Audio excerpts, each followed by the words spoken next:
At the beginning of this year, I had a moment where I freaked out. Actually, let me say that again. I had multiple moments in the first quarter of this year where I freaked out. I was starting to notice that programs that I had worked with in years past were suddenly having their budgets slashed. There were some programs that were eliminated altogether. Grants were disappearing, initiatives were being eliminated. And I know a lot of people that have been directly impacted. They have lost their jobs, they have lost their programs, they have lost entire departments. It's been really, really grave and really concerning. And a lot of times we think about the people who have been directly impacted who work for these institutions. But one of the things that you sometimes don't recognize is that there are a lot of us who work in tandem with institutions. We're outside of the institutions, but we also feel that impact. And so for me, sources of revenue that I had relied on in the past were no longer there. And so I reached a predicament, or I was stuck in a pickle, as you might say, where I had to ask myself, what do I do? Do I go back to working a 9 to 5? Do I pivot in my business? Like, what can I do to make this work? Especially because higher ed continues to be under attack by our current administration.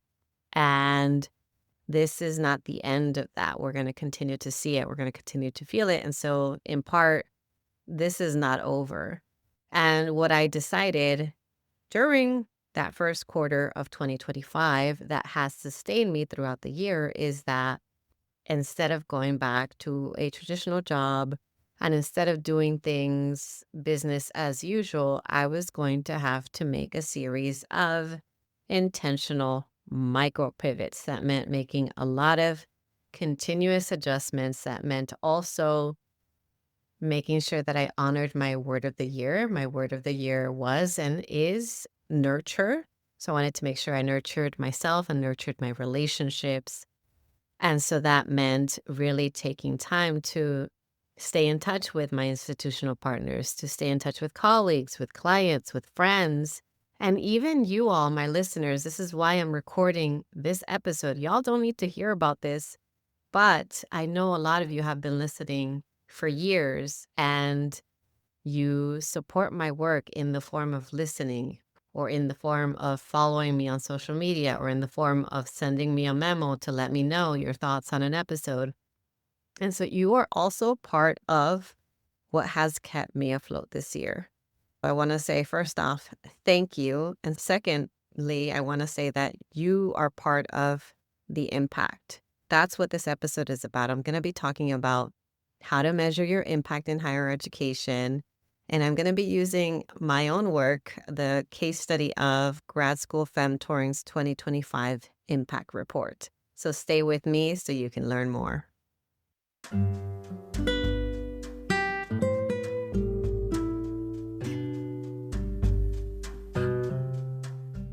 Welcome to the award-winning Grad School Femtoring Podcast, the place for first-gen BIPOCs to listen in on inclusive grad school stories and learn about personal development and productivity tips. This is Doctora Yvette Martinez-Vu, a certified coach, consultant, and author, and I will be serving as your Femtor, providing you with insider knowledge to help you reach your personal and professional goals.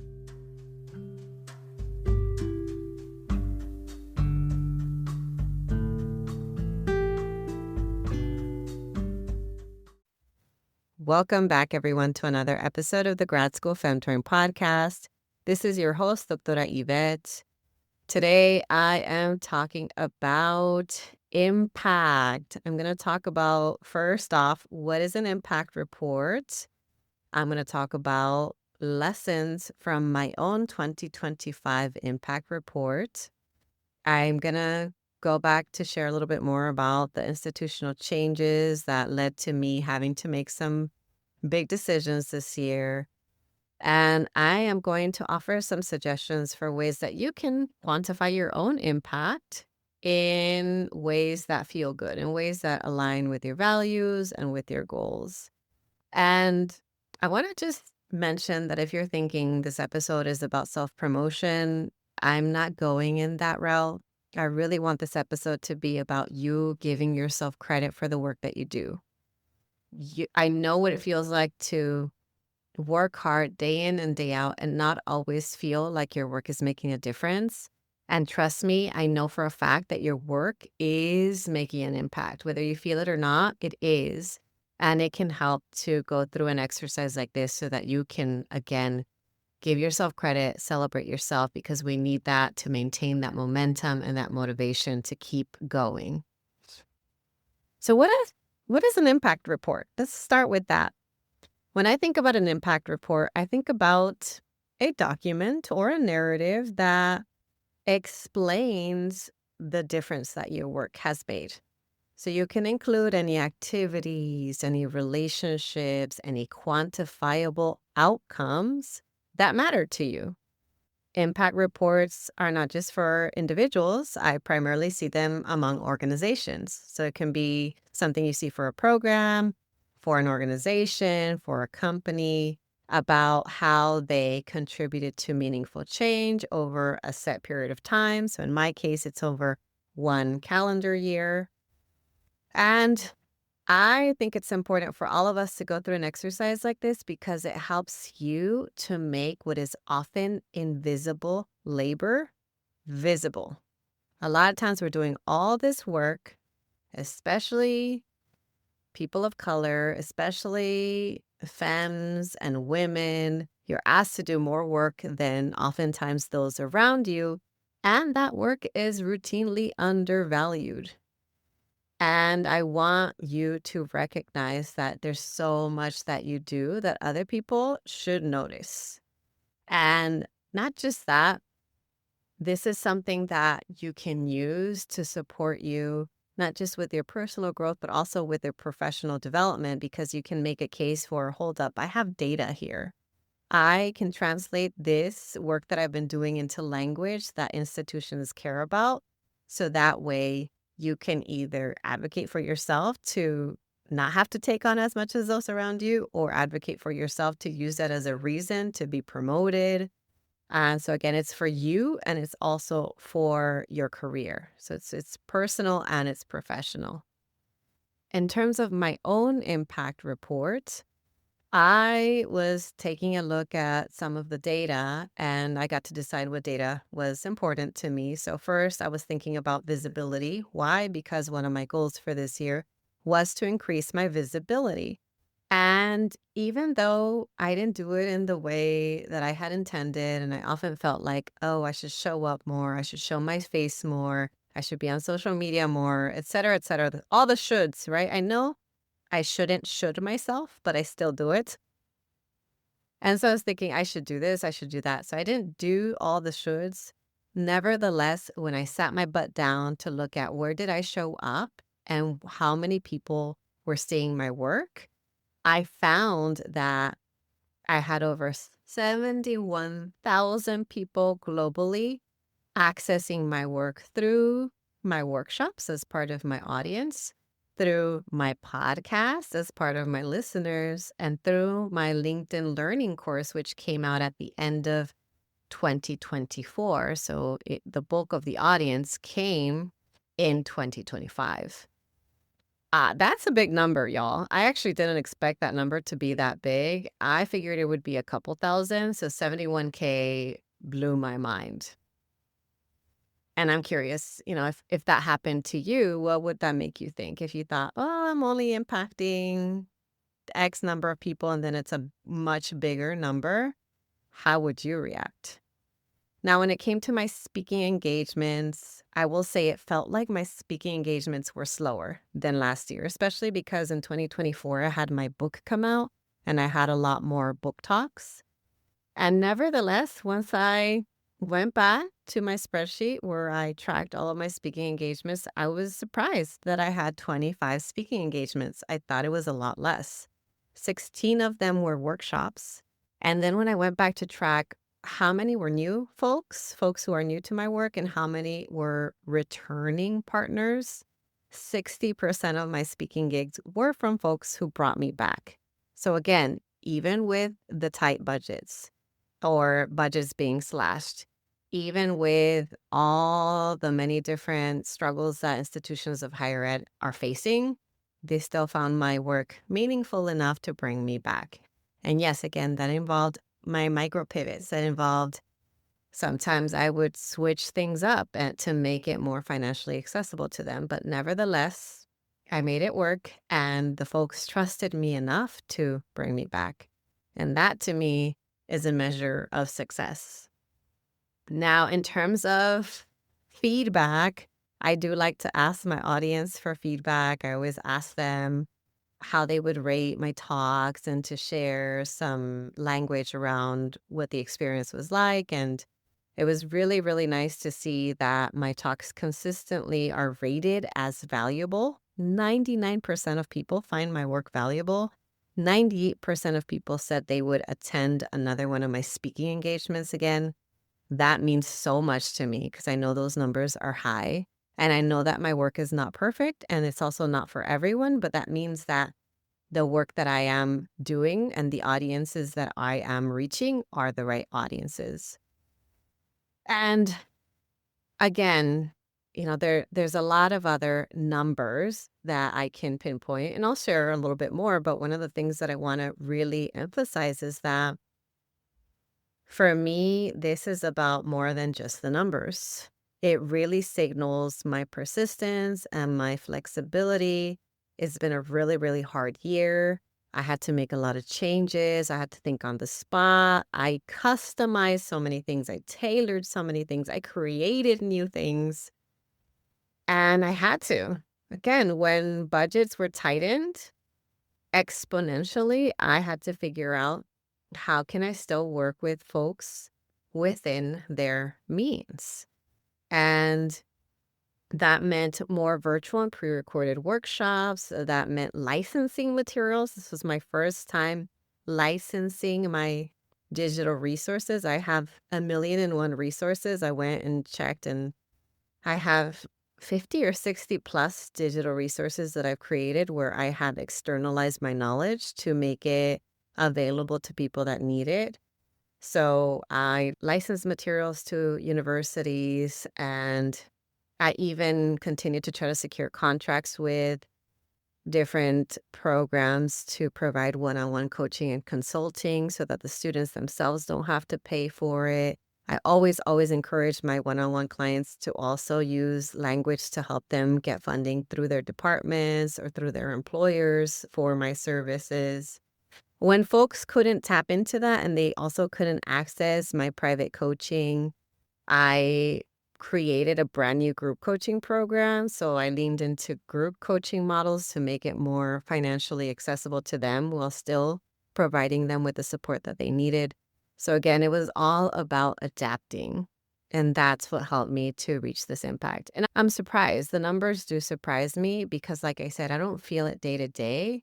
And so I'm grateful. I'm grateful that my business is still afloat. I'm grateful that I'm still here. And I'm grateful that you all still trust in me and my work. And even going back to my clients, day to day, I have a roster of clients and I make sure it doesn't go over a certain set number because after that, I know I reached capacity and we don't want that happening because then if I'm at capacity or over capacity and I flare up or get sick or get sicker than I normally do, it's just not good. It doesn't promote the sustainability of my business and my life. So, day to day, I don't have a lot of clients, but in total, I did serve 53 coaching and consulting clients, which is not a bad number. And it's more than I served last year. So that's great. And in terms of the outcomes, when I send my surveys to my clients, I noticed that among the college students I work with, it's really common, like just from the data, they go from feeling overwhelmed at the process of applying to grad school and confused to feeling grounded and more self-assured and confident. PhD students that I work with, a lot of them come in feeling burnt out or on the verge of burning out. And by the time we finish our work together, they feel more clarity, they feel more work-life balance or work-life integration, they have more sustainable plans, they come up with their timelines, and they feel good about where they need to go and what they need to do to follow that timeline. And actually, a good number of my PhD student coaching clients will end up working with me long term because they really appreciate the benefits that they're gaining. I also work with scholars, so this can include postdocs, professors, staff members, and I notice a lot of improvements in their project management and their energy and time management, and again, in their work-life integration. That's an area where I know I can expand. I can support more professors. I can support more directors. I'm even going to start tapping into training individuals. So training staff members, training faculty on best practices to support their students because I've developed a framework for how I work with my scholars, with my students, with my college and my graduate students. And so that's something to come in the future. I'll be doing more training. But for now, that's not something that happened this year. And it's something that I'm setting up in preparation for next year. And I don't just do work that's paid. A good number of the work that I do is unpaid labor in the form of the podcast, in the form of educational content. And I was trying to do the numbers, crunch the numbers, because I'm not on social media regularly. I post maybe 3 to 5 times a week. But I also have my podcast. I also have my blog. I also have my newsletter. I also have free digital downloads, etc. And when I counted them, I realized I created 390 pieces of educational content. That's not a tiny amount. That's a substantial number. So I'm grateful that I am consistently able to offer resources that can be available to folks who may not be able to financially access my work in other ways. So that was another number that was important for me to measure. I measured other things too that I'm not sharing that are important to me, like collaborations, amplifying the work of others, etc. And so these are just examples so that you can figure out what are those metrics that matter most to you. So now is a good time for me to transition to talking about you and quantifying your own impact. And so here are just a few suggestions for how you could do this for yourself. And it doesn't have to be fancy. It doesn't have to be a long, extensive exercise. It can be just 4 simple steps. You can go with first asking yourself, who does my work primarily serve? Be specific. Is it first-gen college students? Is it Black and brown high school students? Is it neurodivergent students and professionals? Who is your population? Then ask yourself, well, what actually changes because of my work? What impact does my work have? And you don't have to think about numbers alone. You can think about feelings too. You can think about, well, do students feel more clear? Do they feel more confident? Do they feel more self-assured because of my work? And so tap into that or see where else you can access ways to track what has changed. Maybe that's through teaching evaluations. Maybe that's through memos that you receive from students. Maybe that's through any other ways that you have tracked your work over time. And so again, when you're thinking about that, think about the metrics that matter.